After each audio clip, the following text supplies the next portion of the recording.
Okay, so today we're going to talk about the Devon Larratt pronator lift, and I'm going to talk about my experience training with this program. That is training this lift every day, relatively heavy. So here we go. I'm going to do my lift for today. I'm only doing 1 rep today because it's all that's necessary for today. We got 85 pounds. Just set that there. I always kind of set it like this, and then I kick my wrist back after. There we go. Pretty easy. It shouldn't be that hard, so let's talk about it.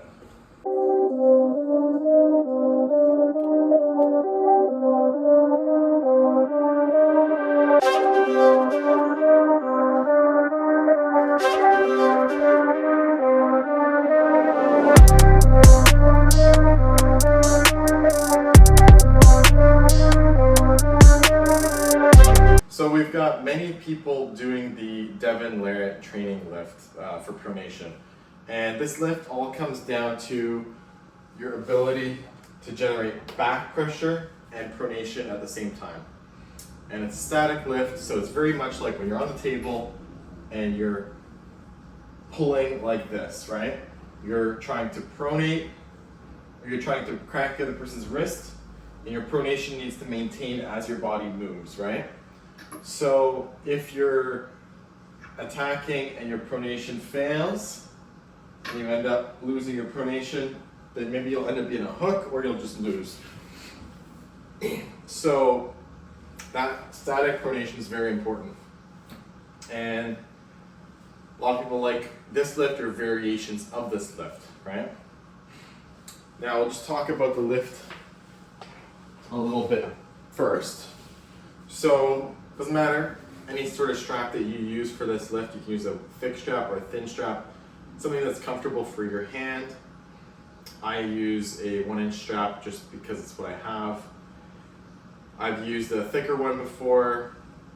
It doesn't seem to matter very much, but I have my setup and it works. Okay, so first of all, the strap goes around your thumb and it wraps like that around your wrist. Now, as the strap pulls, it exerts a little bit of torsion to cause your wrist to get supinated, right? You have to maintain that or resist that force with pronation, and you have to apply enough back pressure to lift the weight up. Those are the two forces that are going on here. The third thing is that your thumb needs to be strong enough to ideally keep the strap tight. You don't want to be with your thumb getting completely opened up. Although almost always that's never going to be the failure point. Usually your pronator is going to fail before your thumb fails. Or, well, it's one of those two. And then the back pressure and the pronation are usually the limiting factors here, not the thumb. So, in terms of the position of the strap, I've seen people doing it over their hand, over their wrist, and obviously the further back it is towards your elbow, the easier it's going to be in terms of how much back pressure you have to apply.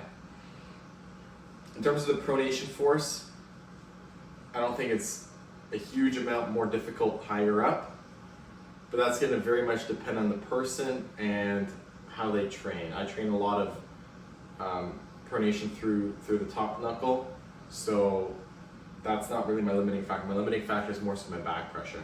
As you can see in my lift, in my PR lift recently, you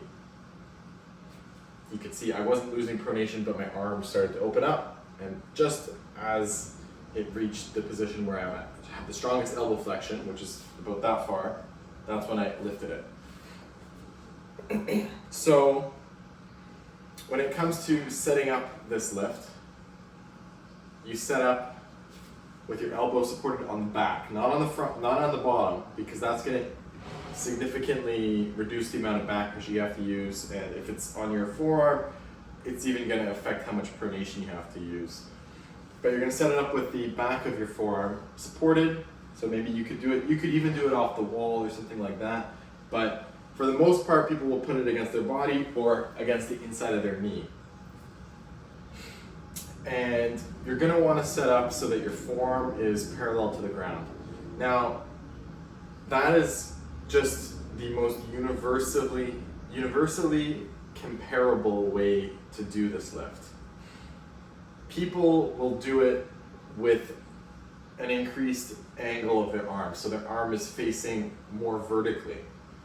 In the extreme case, the forearm is vertical and there's almost no involvement of back pressure, it's just going to be like shoulder, right? So you want to have your forearm to be 90 degrees or parallel to the ground. And you can judge that angle based on the angle that the strap is going relative to the angle of the person's hand, right? So pretty easy to see, but we don't, for comparison's sake, you have to be consistent with your form at the very minimum. So if you're always doing it like this, you can compare your own strength gains versus yourself accurately, as long as your angle is the same every time you do it.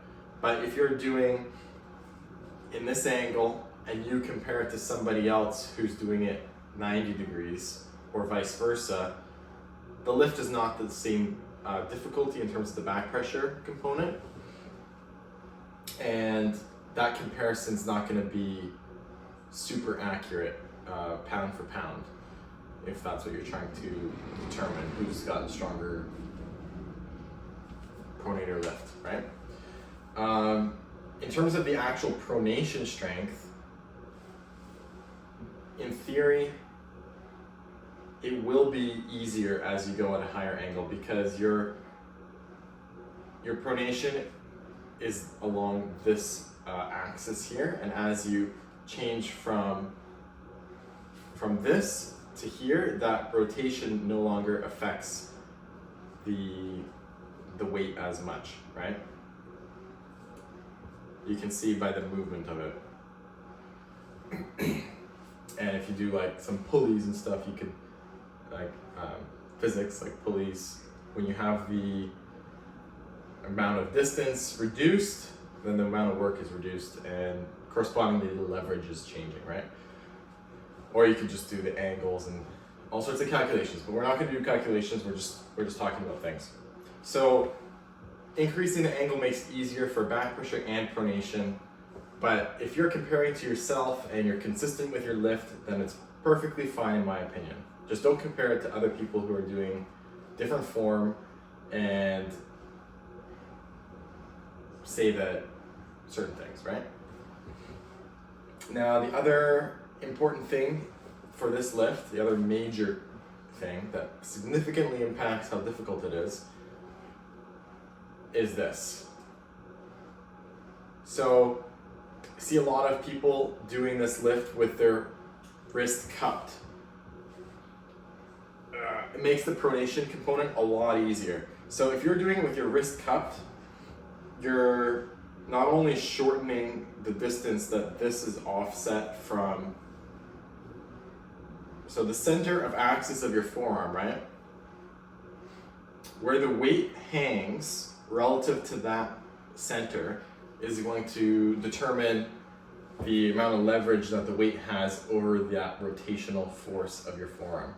So if you have your wrist like this, you can see that the strap is more so in the center of the arm than it is here, where it's a little bit further this way, and that's going to affect how much pronation strength you can exert. And additionally, there's some muscular effects that your pronation is going to be weaker with your wrists kicked back, just because of the way the muscles activate and geometry and stuff like that. I don't know exactly the precise reason, but this lift will be a lot easier in terms of the pronation component with your wrist cupped than it is extended. So once again, as you're comparing lifts to other people, if your wrist is completely cupped, then it's going to be a lot easier than somebody who's got a neutral wrist or a like extended wrist. I like to do this lift with either neutral or extended wrist because I'm trying to work on that pronation more so than I'm trying to work on the back pressure. Anyway, so now we've talked about the lift. We have an idea of what affects it and what makes it easier or more difficult. I guess the other thing that I've seen comments on is people are talking about the angle of your arm relative to your forearm. It doesn't matter. Assuming your forearm is level to the ground, you change your arm like this. It's not going to make it any easier. I guarantee you're going to lift less weight than you will here because your elbow flexion is strongest close to that 90 degrees or just a little bit extended. And if you are really increasing the weight, your forearm, assuming your forearm is parallel to the ground, that's the very important caveat. Assuming your forearm is parallel to the ground, as you increase the weight, your arm is going to open up until you reach your position of maximal elbow flexion. And it's as simple as that. So you can try it like this. I guarantee you're not going to lift as much as if you're here. And same here. So just the biomechanics of it are going to force that upon you, assuming your forearm is parallel to the ground. If your forearm is not parallel to the ground, then yeah, obviously this is going to be way easier than here, but that's different. Again, if you did this, would you call this a pronation lift? No, just because your arm is like that doesn't mean it. So a little bit of differences. Anyways, so I started the pronation lift training about April, May. So about 6 or 7 weeks ago, and I will show the weight increases on my little graph here.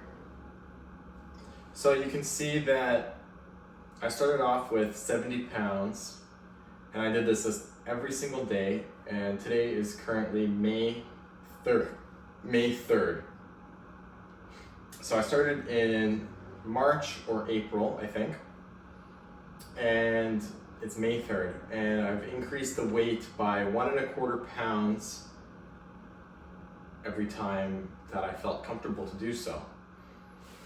I decided to stop increasing the weight because I randomly decided to try and PR, and I completely obliterated my old PR, and I beat all my goals in terms of what I was hoping to be able to lift.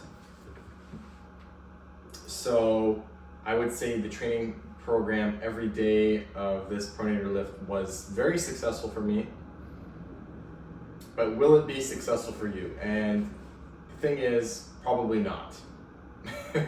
Because it's a very specific type of program, and there's a lot of important things that you need to get right in order to make it work, especially if you're not on any sort of exogenous hormones or anything like that, right? Assuming you're a regular human being with normal recovery. And I know for a fact my recovery is not, it's not terrible, and it's not like insanely good. I'm one of the people who, if I go to arm wrestling practice more than once a week, then that's the only arm training I can do. Like, once a week is pushing it for arm wrestling practice for me, and I have to be very careful not to do too much at practice,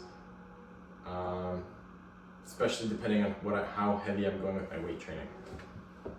So considering that, the amount of weight you choose and how many reps you do and how you run this is going to very much affect if you can recover from training every day. So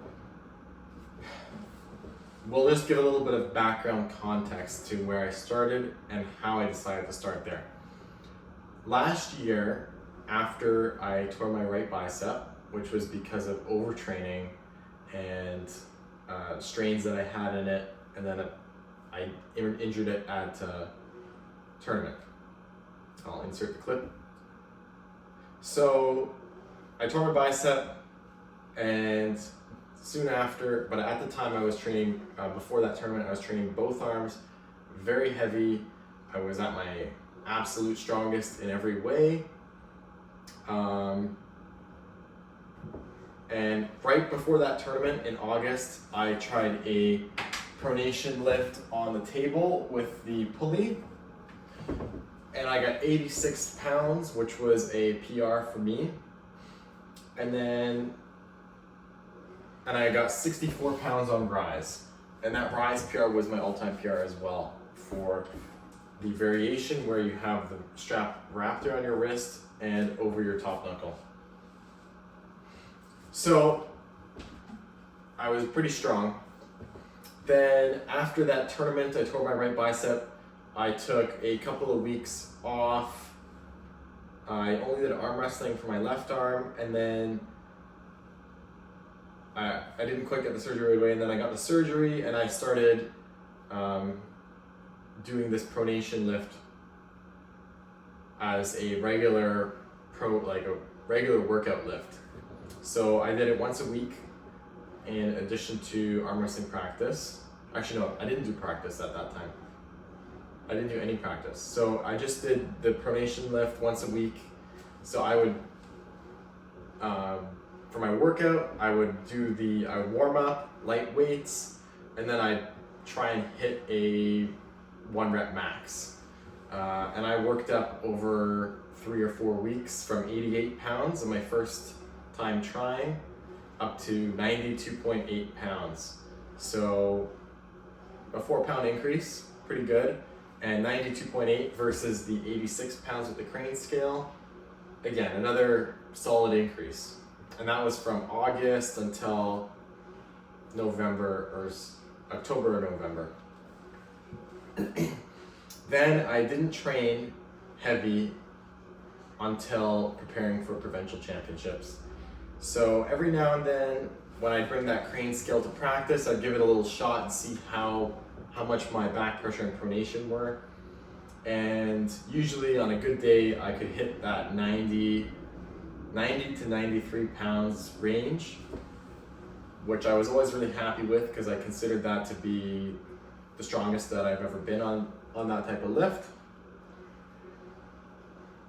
Some days I'd be much lower at practice, and usually weak when that was the case. For context, I had a super match, and I did the super match, and the day after I went to practice and I tried that lift, and I was only able to do like 60 pounds. So just have an idea of how much you're going to be impacted from competition or training. The amount of force that you can apply is going to be significantly reduced. Now that time I was completely obliterated. I after pulled really hard, and in that super match I went to my absolute max without injury, but I pushed it, and down from 92 to 60 or 65 pounds, it's like 35% or so reduction in maximum force. Then New Year started. I didn't really train any back pressure or anything. I haven't been training bicep curls or anything like that. I've just pretty much took the time and let my body recover, only did arm wrestling practice, all that. So tendons in pretty good shape. I'd show up to practice and I'd usually not feel sore at all, although my peak strength was starting to go down, especially in my hand, because I wasn't really training it that heavy anymore. Kind of crazy, but I actually lost my wrist a couple times in practice, which was never happened before. But I considered that to be a good thing because I was training, the only thing I was training was side pressure, and the fact that I was able to lose my wrist is a sign that my side pressure was actually increasing. And in the hook, I felt started a little better. So training was going well, but I wasn't training my back pressure or this type of pronation. Then about 10 weeks before provincials, so provincials in 2 weeks now, so about 8 weeks ago, I decided I went to practice with in Ottawa, and I was listening to Auden talk about this training program, and a few things clicked in my head about how to run the program and why everybody's training it wrong when they say when they're talking about doing this every day. So first of all, 99% of people who are going to try this program are going to go way too heavy. You cannot, it's absolutely important, you cannot train this near your 1 rep max. And you're like thinking, oh, everybody does this at their 1 rep max, right? No, they don't. At least Devon and Auden and Milo and anybody who's doing it every day, they're not training it near their true 1 rep max.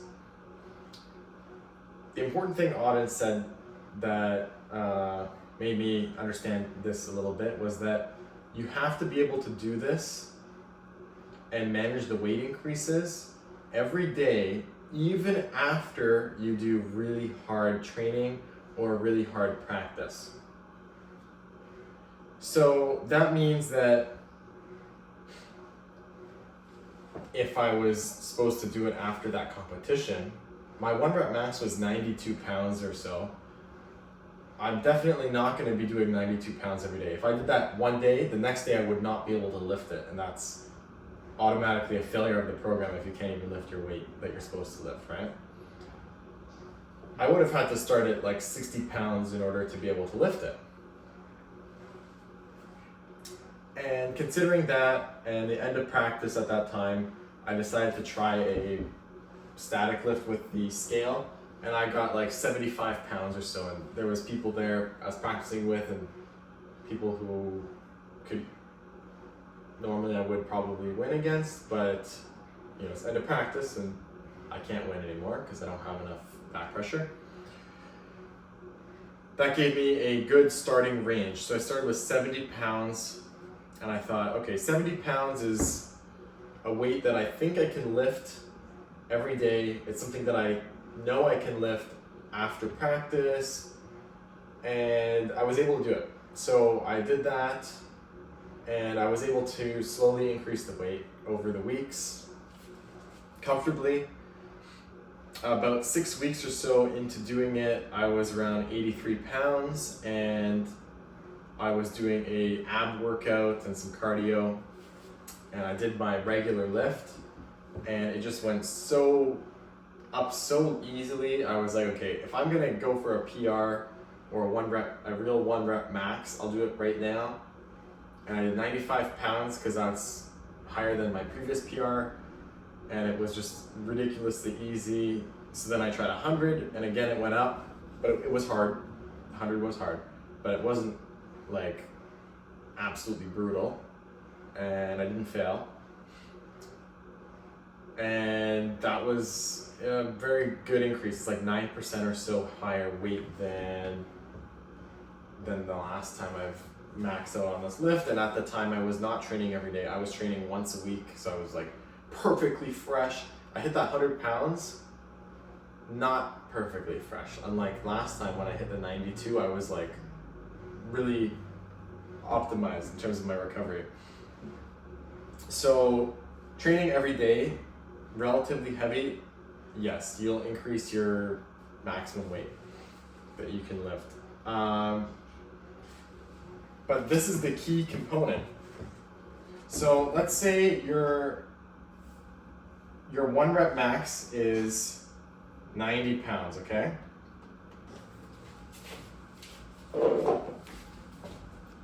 So your 1 rep max is 90 pounds. And after practice, let's say you're around 60, okay? And we're gonna draw a channel. So let's just say this is 100. and this is like 75. Okay, so a lot of people are gonna try and take this training program. They're gonna be like, okay, I'm gonna do 95% of my max. So I'm gonna start right here, and I'm gonna increase by 1.25 pounds every day, or like every week or something like that. And whoa, we have a big problem. You're trying to lift something that is exactly your perfectly rested max on a day when you've been training every day. It's not gonna work. You need to be doing this weight near the bottom of this range. So you can be going like this, or like, you know, you have to be training within there. And in terms of your real performance is probably gonna be, you know, it's a little bit of a wave, right? Let's say you have a day after you trained really hard, your real performance is here. It's like 80 pounds. You need to be always lifting a lower weight than this valley, right? It can't be, so this is your theoretical max in terms of what you can do on a perfectly rested day. This line here is your max that you can lift on that particular day, considering your current recovery. So if you recover really well, or you had a good day, you're not like 100%, but you're pretty good. You're lifting here and you're like at 85 pounds and you're like, okay, that's close to my all-time PR, it's 90. You know, that'd be a good day. But then you have another day, it's 80 pounds. So you can't lift more than 80 on this day, right? So you need to make sure that your lift that you're choosing with this program is gonna be underneath each of these valleys. So really, the range that you're constrained to for this training program is this area here. It has to be underneath all of the valleys of your recovery. It can't be above even the worst day. But the key is those valleys are slowly getting higher up as you get stronger, as you train, right? At least in theory, it should be each of those valleys is getting higher if your training is going well. So that's how to choose the weight. It also has to be a weight that you can do without a warm-up. I think doing a warm-up for this, and you're going up in weights, let's say you go like 30 pounds, 40 pounds, 50 pounds, 60 pounds, 65, 75, 70, 75, 80, 85. You've added like 10 reps. It's a huge amount of volume compared to doing 1 rep. And it's going to negatively impact your recovery. And it's not going to add any of the neuromuscular drive that you're gaining from this type of training. This training is not going to increase the amount of muscle you have. It's not going to cause any hypertrophy. It's going to only increase your neuromuscular connection and your drive to be able to apply a peak force on demand, right? So you have to be able to do this on a day when you're not recovered, on a day in the morning when you wake up, and with no warm-up. So the weights has to be accordingly lower. And then you can do it every day. You can train every day if you do that. I did that 100 pounds, and currently I train every day with 85 pounds. I'm only doing 2 to 3 reps a day. So that gives you an idea of what actual limit you're constrained to. Yeah.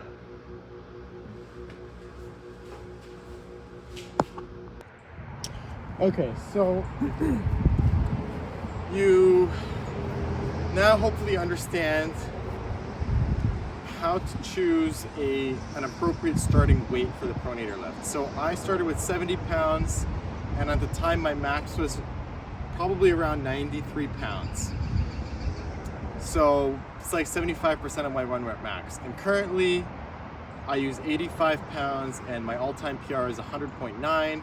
It's like 84, 85% of my 1 rep max. So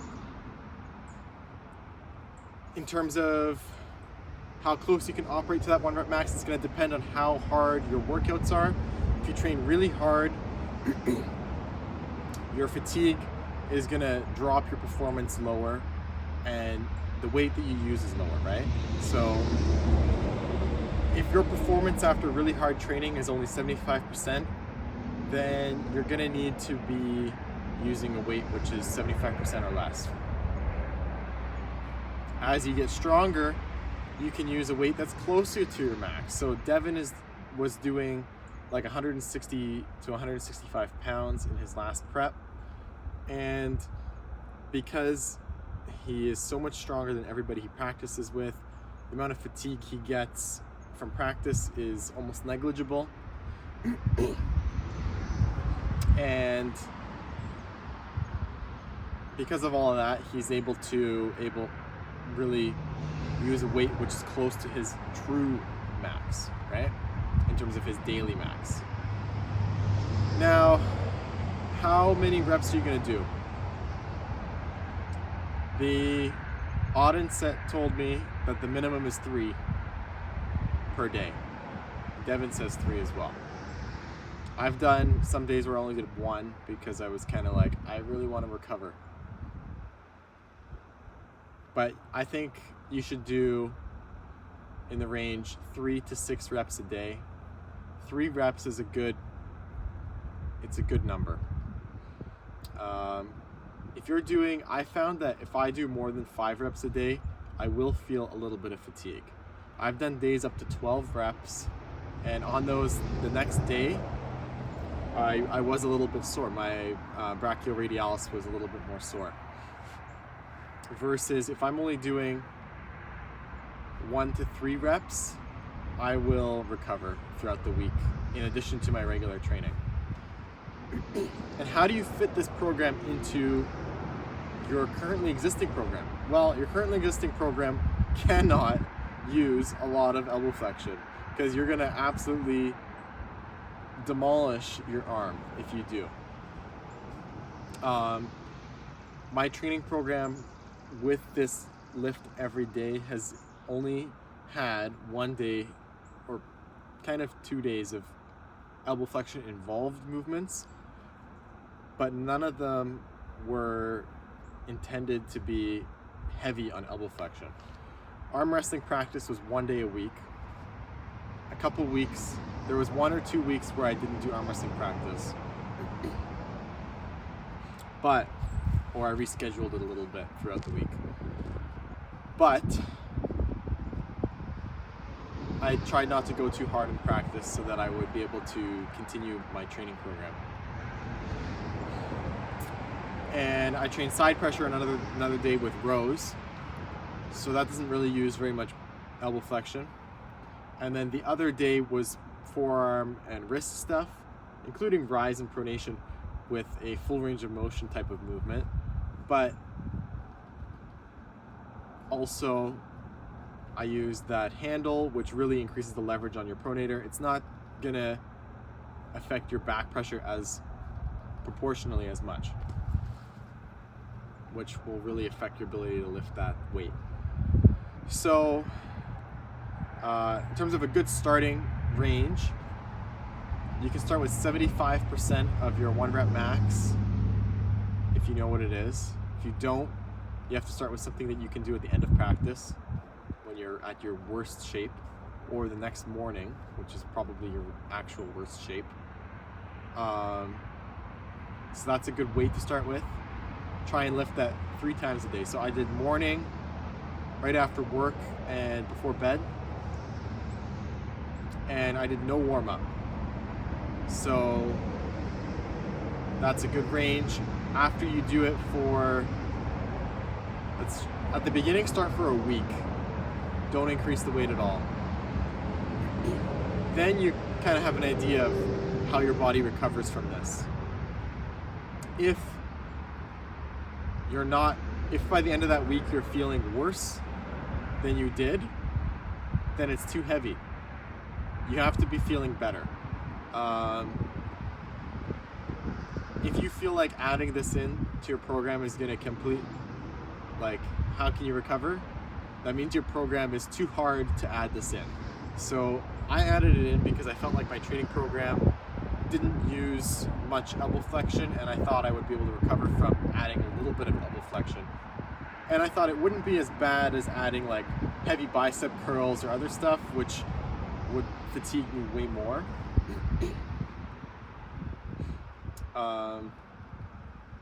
And I thought this is a good time to try it as a peaking program. So this program will increase your peak force output more so than it will increase like your muscle size and stuff, as I talked about earlier. What else? So start with a low weight. You're gonna do it for at least a week. No warm up and stuff, and no cool down especially. That's even more important. You lift your max, or like your heaviest weight for that day, and you don't add extra reps because, oh, it was easy, I'm gonna add more reps. No, don't do it. You have to do it again tomorrow. Like, what are you doing? So be reasonable. Try and use it as motivation to hold yourself back at practice. People train too hard at practice, and doing this every day gave me that little bit of, okay, I should stop practicing now because I need to be able to lift this when I get home or in the morning tomorrow. And that gave me a good ability to judge how hard I should be training at practice. Over the weeks, if you feel like after practice you are able to lift it really easily still, and it's in the morning lift, for example, that's a good sign that you can increase the weight. So I found if the day after a really hard training I was able to lift the weight easily, I knew I was comfortable to increase the weight. So I practiced once a week, and I did my heavy pronation lift workout once a week.